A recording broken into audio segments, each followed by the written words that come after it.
วัสดีครับวันนี้มาพบกับผมบ่าวปอนะครับเนาะในช่องมาหอมดิชแนลคือเก่าครับวันนี้มาอยู่กับน้องยิ้มเต้มเป็นยังไงน้องยิ้มเต้มบ่ตื่นเช้าแห้งบ่มื้อนี้เบิ่งครับตื่นเช้านะหลังอย่างนี้นี่ครับก็นี่กะผมไปปลุกน้องยิ้มเต้มมาแบบสุดยอดเลยเนาะไปปลุกต่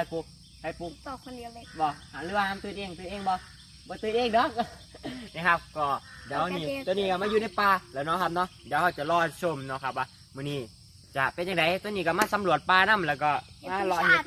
มารอเห็ดนี่ครับได้เป็นบางส่วนแหละ เห็ดพึ่งชาตินั่นน่ะเห็ดพึ่งชาติโอ้ยักษ์เบิดเนาะครับเนาะมาเห็ดอีลีครับมาเห็ดเนี่ยนี่ครับเดี๋ยว